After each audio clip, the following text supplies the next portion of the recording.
और खबरें तफसील से। मुल्क में कोरोना वायरस की वजह से 24 मार्च से 31 मई तक लॉकडाउन है। लॉकडाउन की सबसे ज्यादा मार मुहाजिर मजदूरों और कारीगरों पर पड़ी है।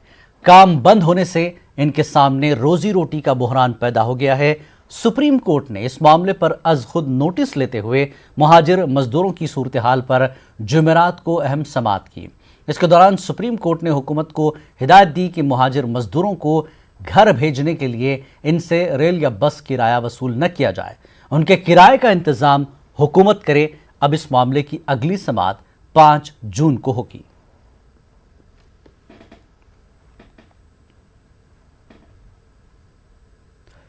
कानपुर में कोरोना से सेहतयाब होने का फीसद इत्मीनान बख्श है। हाल ही में कानपुर रियासत में दूसरा सबसे ज्यादा कोरोना से मुतासर शहर था और अब इस शहर का रिकवरी रेट रियासत में सबसे अच्छा है। शहर में कोरोना के मजमूई मरीजों की तादाद 337 थी, जबकि ताज़ा आदादोशुमार के मुताबिक फिलहाल यहां महज 25 एक्टिव मामले हैं, जबकि बकिया सेहतयाब हो चुके हैं। वहीं शहर में 11 लोगों की कोरोना से मौत हुई है। एक वक्त में शहर में 34 हॉटस्पॉट थे, लेकिन अब महज 16 ही हॉटस्पॉट रह गए हैं। इन सब का जायजा लिया हमारे नुमाइंदे ने। उत्तर प्रदेश में कोरोना मरीज संक्रमित रिकवरी रेट की बात की जाए तो कानपुर ने इसमें मिसाल पेश की है। कानपुर में 337 केस हो गए थे, उसके बाद मौजूदा समय में 301 लोग डिस्चार्ज हो चुके हैं और अपने घर जा चुके हैं। केवल 25 केस यहाँ पर एक्टिव बचे हैं। अगर पिछले 24 घंटे की बात की जाए तो पिछले 24 घंटे में एक भी कोरोना पॉजिटिव मरीज नहीं आया है, जिससे स्वास्थ्य विभाग ने राहत की सांस ली है। अगर हॉट स्पॉट की बात की जाए तो यहाँ पर हॉट स्पॉट एक समय ऐसा आया था कि 34 हॉट स्पॉट हो गए थे, जिसके बाद अब लगातार वो हॉट स्पॉट कम होते जा रहे हैं। अब मैं इस समय कुली बाजार हॉट स्पॉट पर खड़ा हूँ, जो सबसे बड़ा हॉट स्पॉट था। यहाँ पर अभी तक ये हॉट स्पॉट है, लेकिन जल्द ही इसे ग्रीन जोन में लाया जाएगा। अगर बात की जाए यहाँ पर स्वास्थ्य विभाग की कार्य की तो वो भी काबिल तारीफ रही है। जिस तरह से हॉट स्पॉटों में निगरानी की गई, जांचें की गई, उसके बाद लगातार अब यहाँ पर राहत देखने को मिल रही है। कानपुर से संदीप सविता, न्यूज़ 18 उर्दू। मध्य प्रदेश में कोरोना लॉकडाउन और सोशल डिस्टेंस की खिलाफ वर्जी को लेकर सियासत जारी है। कांग्रेस और बीजेपी सूबे में होने वाले असेंबली ज़िमनी इंतखाबात की तैयारियों में न सिर्फ मसरूफ है, बल्कि दोनों ही पार्टियां एक दूसरे पर सोशल डिस्टेंस की खिलाफ वर्जी का भी इल्ज़ाम लगा रही हैं। वहीं साबिक सीएम दिग्विजय सिंह के ट्वीट पर भी सियासी घमासान मचा हुआ है। दिग्विजय सिंह ने अपने ट्वीट में हिमाचल प्रदेश बीजेपी सदर का हवाला देते हुए एमपी सरकार की बदनवानियों की जांच कराने का हौसला दिखाने की बात कही है। वहीं भोपाल के मुस्लिम एमएलए आरिफ मसूद ने अपना वीडियो जारी करके मुस्लिम समाज के लोगों से कोरोना वायरस और इसकी जांच से घबराए नहीं, बल्कि इंतजामिया का सपोर्ट करने की अपील की है। मध्य प्रदेश में कोरोना वायरस के मरीजों की मजमूई तादाद बढ़कर 7,495 हो गई है। मध्य प्रदेश में कोरोना वायरस से अब तक 312 लोगों की मौत हो चुकी है। वहीं दूसरी जानिब कोरोना वायरस को शिकस्त देकर अब तक 4,186 लोग अस्पताल से सेहतमंद होकर घर आ चुके हैं। भोपाल में कल से बाजार खोलने का हुक्म किया हुआ, आज जगह जगह सड़कों पर जाम की सूरत हाल देखने को मिल रही है। आवाम के रवैये से पुलिस एहलकार और हुक्काम भी परेशान हैं। चौधरी जी के लोगों ने बीजेपी ज्वाइन की, वहाँ का सोशल डिस्टेंसिंग। नरोत्तम नरेंद्र सिंह तोमर जी ने भी वहाँ कार्यक्रम किया शोकपुर में, वहाँ का सोशल डिस्टेंसिंग। उसकी बात करें नहीं, ये तो गरीबों को राशन बांटा है। रामेश्वर जी उनके मुख्यमंत्री शिवराज जी ये घर बैठे हुए हैं, लोगों को बांट नहीं रहे। राशन की दुकान से राशन मिल नहीं रहा है तो लोग भूखे मरेंगे। दिग्विजय सिंह ने तो जाके राशन बांटा, लोग उमड़ गए, भीड़ आ गई। बाद में उनको व्यवस्थित कर दिया। जब उस मैदान में, दशहरा मैदान में जब हुआ तो गोले में बैठे थे लोग, उसको नहीं देख रहे।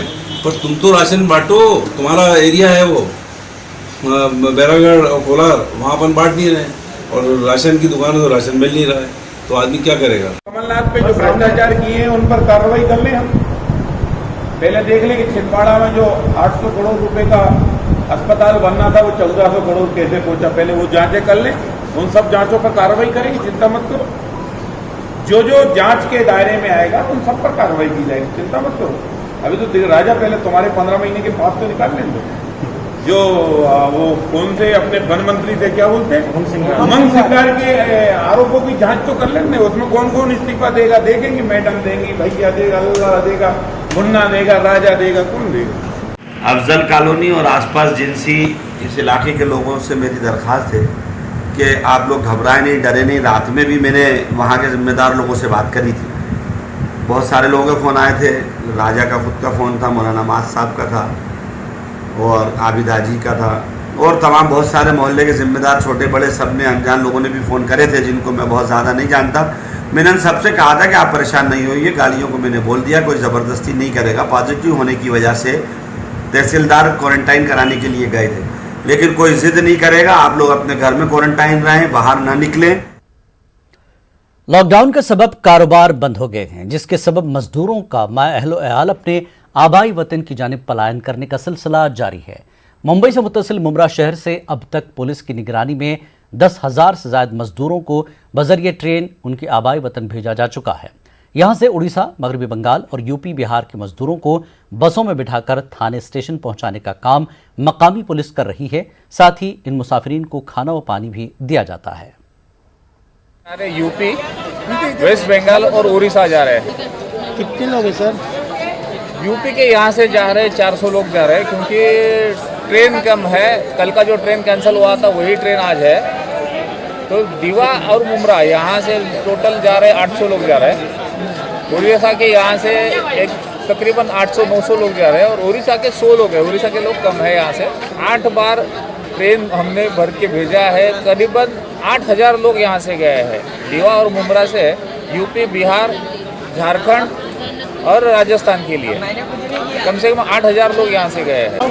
अब जाने का रीज़न ये है कि यहाँ पर जब काम नहीं रह गया तो फिर क्या करेंगे यहाँ बैठ करके? कैसे क्या खाना क्या पीना, फिर कैसे क्या चलेगा? फिर क्या करते थे यहाँ पर? अब यहाँ टीचिंग करते थे, स्कूल वगैरह सब बंद ही हैं। अब या तो फिर दूसरा कोई काम देखें, तो अभी वो भी टाइम जाएगा। अभी लॉकडाउन बढ़ते ही जा रहा है।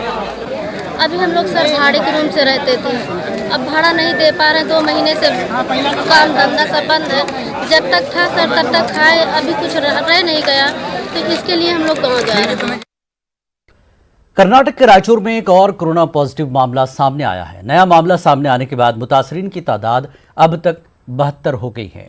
रायचूर जिला deputy commissioner R Venkatesh Kumar के मुताबिक 39 मुतासरा अफराद का ताल्लुक रायचूर शहर से है और ये शख्स हाल ही में महाराष्ट्र के मुंबई से लौटा है। बताया जा रहा है कि मुंबई से लौटने के बाद मुतासरा शख्स को क्वारंटीन किया गया। पॉजिटिव रिपोर्ट आने के बाद मुतासरा शख्स को रायचूर शहर के ओपिक अस्पताल में कायम आइसोलेशन सेंटर मुंतकिल किया गया है। लॉकडाउन में आवाम के जरिए पाबंदियों की खिलाफ वर्जी के रोज ही नए मामले सामने आ रहे हैं। ये मामला अलीगढ़ का है, जहां थाना सासनी गेट के मोहल्ला सुल्तानी सराय में एक शख्स ने अपने बेटे की शादी में बाकायदा डांस का प्रोग्राम रखा, जिसमें भीड़ जमा हो गई और लॉकडाउन के साथ सोशल डिस्टेंसिंग की धज्जियां उड़ाई गई। पुलिस की नींद खुली तो अब मामले में मुकदमा दर्ज करके कार्रवाई की जा रही है।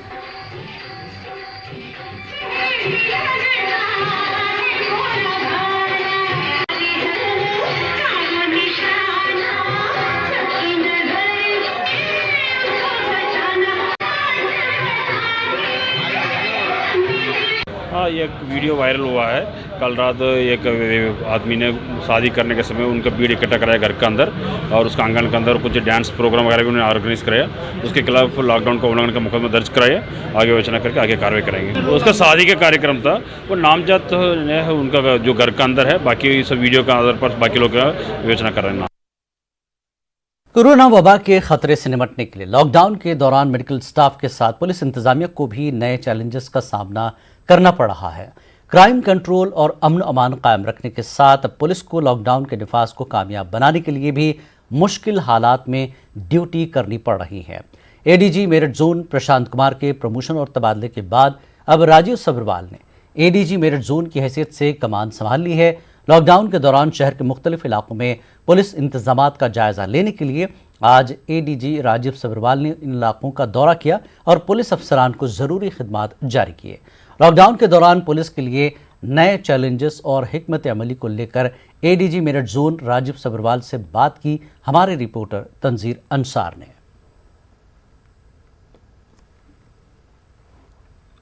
अब जहाँ तक प्रायोरिटी की बात है पुलिस की, तो अपराध नियंत्रण और सुचारू कानून व्यवस्था हमेशा से पुलिस की प्रायोरिटी और हमेशा रहेंगे भी, रहने भी चाहिए। और इसके अतिरिक्त शासन के जो निर्देश हैं, उसके जो गाइडलाइंस हैं, उसके अनुरूप चीज़ों को करवाना, जन सामान्य की जो समस्या है उनका त्वरित निवारण करना, ये एक हमेशा से प्रायोरिटी है। लेकिन कोविड के काल में एक कोविड के संक्रमण को रोकना, जिसमें पुलिस की एक अहम भूमिका है, जैसे आपने कहा लॉकडाउन के सिलसिले में, तो लॉकडाउन जो गाइडलाइंस हैं उनका सख्ती से पालन कराना वो एक प्रायोरिटी है। साथ ही क्योंकि पुलिसकर्मी स्वयं मौजूद हैं ग्राउंड पे, तो उनके संक्रमण का भी खतरा है, तो वो अपना, जैसे अभी हम लोग गए थे भ्रमण पे, तो सभी लोगों ने अपना मास्क पहने हुए हैं, अपने वाइसेस पहने हुए हैं, जिसकी वजह से ताकि अपने को संक्रमित बचाते हुए पब्लिक को भी सेंसिटाइज करें। और पब्लिक को सेंसिटाइज, एक फ़ायदा ये है पब्लिक को सेंसिटाइज करने का कि पब्लिक को यदि स्वयं समझ में आएगा तो आपस में एक सहयोग बन जाता है। तो हमारी कोशिश है कि पूरी की पूरी हम जो भी गाइडलाइंस हैं उसको करें। साथ में आज सिविल डिफेंस के लोग भी थे और अन्य विभागों के लोग भी हैं, तो एक पूरा प्रशासन एक संयुक्त रूप से इसको लॉकडाउन की जो गाइडलाइंस हैं उसका पालन करा के संक्रमण को रोकना हमारी एक टॉप प्रायोरिटी है। औरंगाबाद में कोरोना के मरीजों की तादाद 1390 के पार हो चुकी है। शहर में लॉकडाउन में 6 घंटे की ढील दी जा रही है, लेकिन पुलिस कमिश्नर ने आवाम से अपील की कि वो इंतहाई ज़रूरी काम की गर्ज से ही बाहर निकलें, मास्क के इस्तेमाल को लाजमी बना लें और गैर ज़रूरी रास्ते पर आने से गुरेज करें, ताकि कोरोना की वबा की रोकथाम को यकीनी बनाया जा सके। वाज़ेह है कि औरंगाबाद में कोरोना के महलूकीन की तादाद में भी इजाफा होता जा रहा है। 31 तारीख तक औरंगाबाद में हम लॉकडाउन को ऑब्जर्व कर रहे हैं और लोगों से अपनी विनती है कि 7 बजे से लेकर के 2 बजे दोपहर तक बिना काम के बाहर ना निकलें और अगर जीवनावश्यक वस्तु की ज़रूरत हो तो अपने गली मोहल्ले में ही जो दुकान है उससे पूरी करें। एक मोहल्ले से दूसरे मोहल्ले में ना जाएं और बिना पास के वाहन की सवारी ना करें। औरंगाबाद के घाटी दवाखाने में मरीजों की अमवात को लेकर आवाम में बरहमी पाई जा रही है। एमपी इम्तियाज जलील ने घाटी इंतजामिया से नुमाइंदगी करके जंगी पैमाने पर खामियों को दूर करने पर जोर दिया और अंदेशा जाहिर किया कि अवामी खदशात को दूर नहीं किया गया तो हालात बिगड़ सकते हैं। औरंगाबाद शहर के तमाम निजी अस्पताल बंद हैं और किसी भी मर्ज में मुब्तला मरीज को घाटी दवाखाना मुंतकिल किया जा रहा है। ऐसे में इमाम ने प्राइवेट अस्पतालों में फौरी खदमात बहाल करने का मुतालबा किया है ताकि दीगर अमराज में मुब्तला अफराद के इलाज को यकीनी बनाया जा सके। उसमें भी अगर नेगेटिव आए या पॉजिटिव भी आए तो भी डिस्पोज तो अपने को एक ही हिसाब से करना है कि वो पॉजिटिव, क्योंकि अभी के जो है ना जितने भी डेथ होते हैं अपन उसको एक ही बोलते कि आप पॉजिटिव समझ के ही उसको है ना साहब। आप पॉजिटिव के अंदर क्या कर रहे हैं? आप प्लास्टिक की थैली के अंदर, कोई भी चाहता है कि मेरे बाप का, मेरे घर वालों का सम्मान के साथ होना चाहिए करके। जो ये हो रहा है कि पेशेंट ऑलरेडी कोई दूसरे बीमारियों के अंदर है, लेकिन घाटी के अंदर एंटर होते ही उसको कोविड डिक्लेयर कर दिया जा रहा है कि ये कोरोना का है करके। तो हम एक एक पेशेंट का निकलवा के उसको स्टडी कर रहे हैं और उसके अंदर यकीनन हमको भी लग रहा है कि इसमें कुछ खामियां है और इसको बेहतर बनाने की ज़रूरत है। जब पिता की देहांत हो गई कल, तो पेशेंट की जो डेड बॉडी रहती, डेड बॉडी उन्होंने उनके लोगों ने पैक नहीं की, हमारे को पैक करने के लिए कहा। हमारे पास नहीं, कुछ मास्क नहीं था, कुछ किट नहीं थी वैसी। उनके लोग सिर्फ देखते रहे, ये तुम्हारी डेड बॉडी है, तुम ही पैक करो इनको, हम हाथ नहीं लगाएंगे। तो हम हमारे लोगों ने कल वो डेड बॉडी पैक करे और वहाँ पे ये करे। महाराष्ट्र के शहर चलकरंजी में मुसलमानों ने इंसानियत की अनोखी मिसाल कायम की है। कोरोना के खिलाफ लड़ाई में हिस्सा लेते हुए मुसलमानों ने तकरीबन 63 लाख रुपए का चंदा हुकूमत को दिया है। इससे शहर के इंदिरा गांधी अस्पताल में खुसूसी ICU शोबा बनाया गया है। महाराष्ट्र के वज़ीर आला उद्धव ठाकरे ने इस शोबे का ऑनलाइन इफ्तिताह किया।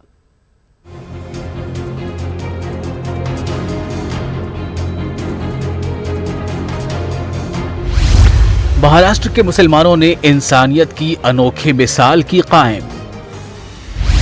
कोरोना से लड़ने के लिए 63 लाख रुपए का दिया चंदा। महाराष्ट्र हुकूमत ने 63 लाख की रकम की कबूल। 10-10 बिस्तरों पर मुश्तमिल IC यूनिट के लिए इस पैसे का होगा इस्तेमाल। पूरी दुनिया कोरोना के खिलाफ जंग लड़ रही है। महाराष्ट्र के अचलकरंजी शहर के मुसलमानों ने इस लड़ाई में हिस्सा लेते हुए तकरीबन 63 लाख रुपए का चंदा हुकूमत को दिया है। समाजी जिम्मेदारी का मुजाहरा करते हुए ऐसा किरदार निभाया है जिसकी चार समत तारीफ हो रही है। ये खतीर रकम कोरोना के खिलाफ जंग में इस्तेमाल की जाएगी। रमज़ान ईद के दौरान ज़कात और सदक़ात की जो रकम जमा की गई थी, इसका अब शहर के अंदर 10-10 बिस्तरों पर मुश्तमिल 2 IC यूनिट बनाने के लिए इस्तेमाल होगा। महाराष्ट्र हुकूमत ने भी इसको काबिल तहसीन करार देते हुए म्यूनिसिपल इंतज़ामिया और ज़िला इंतज़ामिया ने शहर के इंदिरा गांधी अस्पताल में महकमे ICU शुरू करने का फैसला किया है, जिसका इफ्तिताह खुद महाराष्ट्र के वज़ीर आला उद्धव ठाकरे ने ऑनलाइन किया।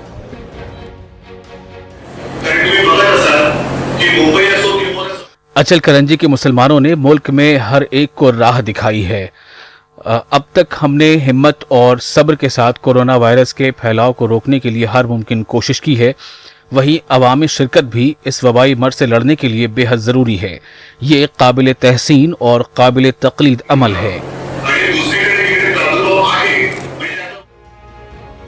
मजमूई तौर पर अगर कहा जाए तो मुसलमानों की जानिब से हुकूमत को ईद के इस तोहफे की खूब चर्चा हो रही है। वहीं महाराष्ट्र के वज़ीर आला उद्धव ठाकरे ने भी इसे काबिल तहसीन और काबिल तक़लीद करार दिया है। न्यूज़ 18 उर्दू के लिए अमित कुमार की रिपोर्ट। अकोला में लॉकडाउन के सबब गुज़श्ता 2 महीनों से सील किए गए मुस्लिम इलाकों में राहत देने की कोशिश की गई। इंतजामिया ने मुस्लिम इलाकों के अतराफ में लगाए गए बैरिकेड और दीगर बंदोबस्त उठाने का ऐलान किया है, जिसके बाद अहम रास्तों पर दोबारा चहल पहल शुरू हुई है। लोगों के चेहरों पर खुशी देखने को मिली। विदर्भ में सबसे ज्यादा कोरोना पॉजिटिव मरीज अकोला में दर्ज किए गए। फिलहाल यहां 500 से ज्यादा अफराद कोरोना से मुतासिर हुए हैं, जिनमें 30 अफराद की मौत हो चुकी है, जबकि 300 अफराद सेहतयाब होकर घर लौट चुके हैं। प्रशासन का शुक्रिया करना चाहता हूँ। 2 महीने के बाद में यहाँ पर रोड खोला गया है। 2 महीने से पूरा रोड बंद था। 2 महीने के बाद रोड खोलने के बाद में लोगों को भी खुशी है। काफ़ी लोगों की ज़रूरतें पूरी हो रही है। दवाई लेने के लिए भी ग्राहक आ पा रहे हैं दुकान तक के। काफ़ी लोगों को दिक्कत कम हुई है। ये आधे में खुला हुआ है तो अभी तो अच्छा लगा। और यहाँ का जो एरिया कोरोना वायरस का था उसको चेकआउट करते हुए उसको प्रोटेक्ट किया है। हम पुलिस प्रशासन और अकोला महानगर पालिका के प्रशासन का शुक्रिया अदा करते हैं। 2.5 महीने से जो लॉकडाउन लगा हुआ था उसका निवेदन हमने माननीय कलेक्टर साहब को, माननीय कमिश्नर साहब को दिए थे, जिसका पालन आज हो चुका है। उन्होंने हमारे जो एरिया सील थे वो सील खुलवा दिए हैं। मैं उनको तहे दिल। और इस वक्त की एक अहम खबर आपको बंगाल से दे रहे हैं। मगरबी बंगाल में कोरोना मरीजों की तादाद में रिकॉर्ड इजाफा। एक दिन में सबसे ज्यादा 344 केस सामने आए हैं। रियासत में अब तक 4,536 अफराद कोरोना पॉजिटिव हैं। गुज़श्ता 24 घंटे में वायरस से मजीद 6 अफराद की मौत हुई है। जी हाँ, मगरबी बंगाल में कोरोना मरीजों की तादाद में रिकॉर्ड इजाफा हुआ है। एक दिन में सबसे ज्यादा 344 केस सामने आए हैं, जबकि गुज़श्ता 24 घंटे में वायरस से मजीद 6 अफराद की मौत हुई है। रियासत में अब तक 4,536 अफराद कोरोना पॉजिटिव हैं, लेकिन 24 घंटे में एक दिन में 344 केस आए हैं, तो 24 घंटे में 6 अफराद की मौत हुई है। मगरबी बंगाल में कोरोना मरीजों की तादाद में रिकॉर्ड इजाफा हो रहा है।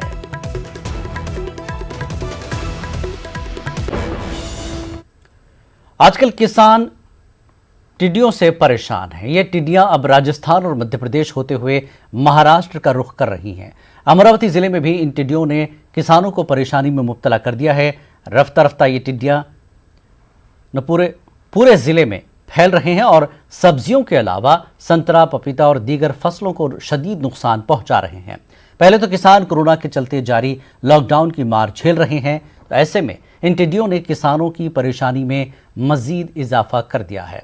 किसानों की मांग है कि इंतजामिया इन टिड्डियों को खत्म करने के लिए मौसर इक़दाम उठाए। और आगे बढ़ते, राजस्थान से लेकर मध्य प्रदेश तक किसान टिड्डियों से परेशान हैं, तो अब ये टिड्डी दिल्ली का रुख कर रहे हैं। टिड्डियों का ये काफिला दिल्ली से सिर्फ 200 किलोमीटर की दूरी पर है। अगर ये टिड्डियों का काफिला दिल्ली में दाखिल होता है तो दिल्ली की हरियाली को खत्म कर सकता है। राजस्थान और बाकी राज्यों में टिड्डी दलों ने हाहाकार मचा रखा है और उसकी रोकथाम के लिए केंद्र सरकार से लेकर राज्य सरकार तक सब ने पूरा जोर लगा दिया है, सिर्फ इसलिए ताकि ये कम से कम नुकसान पहुंचा पाएं और ज़्यादा इलाकों में नुकसान ना पहुंचा पाएं। लोकस्ट वार्निंग ऑर्गेनाइजेशन पूरी तरह से टीम राजस्थान में 1 महीने से काम कर रही है इस पर। जीएल मीणा साहब यहाँ पर मौजूद हैं हमारे साथ। सर, आप लोगों का ऑर्गेनाइजेशन लोकस्ट वार्निंग ऑर्गेनाइजेशन है, आप लोग फ्रंट टीम की तरह काम करते हैं, पहले वार्निंग देते हैं, इंतज़ाम करते हैं। क्या हमें ये बताइए कि क्या एक यही तरीका है कि हर डिस्ट्रिक्ट में जहाँ ये हॉल्ट करते हैं रात में, वहाँ पर इनका ऑपरेशन करके इनकी संख्या को कम किया जाए और कोई तरीका नहीं इनको रोकने का? इसमें खास विशेषता ये है कि लोकस्ट जो होती है वो एक झुंड में चलती है और ये हवा के रुख के साथ भागती है, और जैसे ही ये भागती है तो दिन में ये भागती है, उड़ती है, और रात को ये अपना दिन छिपने के बाद अपना जगह देख के और सेटल हो जाती है। सेटल होने के बाद जब आधी रात्रि के बाद इसका थोड़ा नमी हो जाती है तो इसको उड़ने में मतलब नमी के बाद 4 बजे के लगभग 3 बजे से और सुबह 7 बजे तक इसका कंट्रोल ऑपरेशन किया जाता है, जिसमें स्प्रे करके और इसको वहीं की वहीं मारा जाता है। और यही एक तरीका है, इसके अलावा रोकने का कोई तरीका नहीं है स्वार्म को? बिल्कुल, स्वार्म को रोकने का अभी यही तरीका है, बाकी दूसरा तरीका अभी कोई नहीं। ये आप ज़रा इसके साइज़ के बारे में भी बताइए, जो दौसा में और जो इस तरफ के इलाके में, दिल्ली के आसपास के इलाकों में जो पहुंच रहे हैं स्वार्म, ये किस साइज़ के हैं? दिल्ली की बात करते हैं, जहां भी चला जाएगा वहां नुकसान ये काफ़ी विनाशकारी स्थिति बना देता है, और जहां ग्रीनेस में चला जाता है, जहां इनको खाने को हरा मिल जाता है, तो 50 से 60% तक ये नुकसान कर देता है। अनुराग ढांडा, न्यूज़ 18 इंडिया, दौसा। और इस वक्त दिल्ली से भी एक अहम खबर आपको दे दें। दिल्ली के लोकनायक अस्पताल में लाशों का ढेर, मीडिया रिपोर्ट का अज़खुद नोटिस लिया दिल्ली हाई कोर्ट ने। कोर्ट ने दिल्ली सरकार, तीनों नगर निगम को जारी किया नोटिस। रिपोर्ट के मुताबिक अस्पताल का मुर्दा खाना भरा पड़ा है। रिपोर्ट के मुताबिक अस्पताल का मुर्दा खाना भरा पड़ा है। कोविड-19 मुर्दा खाने में 108 लाशें रखी हुई हैं, सभी इसी मुर्दा खाने में भरे हुए हैं। बड़ी खबर, दिल्ली के लोकनायक अस्पताल में मीडिया रिपोर्ट का नोटिस लिया दिल्ली हाई कोर्ट ने। कोर्ट ने दिल्ली सरकार, तीनों नगर निगम को नोटिस जारी किया। रिपोर्ट के मुताबिक अस्पताल का मुर्दा खाना भरा पड़ा है। कोविड-19 मुर्दा खाने में 108 लाशें रखी हुई हैं, सभी इसी मुर्दा खाने में भरे हुए हैं।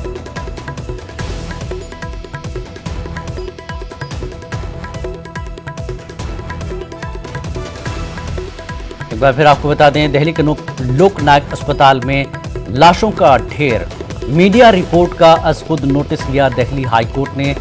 रिपोर्ट के मुताबिक अस्पताल का मुर्दा खाना भरा पड़ा है, जिसको लेकर कोर्ट ने दिल्ली सरकार, तीनों नगर निगम को नोटिस जारी किया। कोविड-19 मुर्दा खाने में 108 लाशें रखी हुई हैं, सभी इसी मुर्दा खाने में भरी हुई हैं।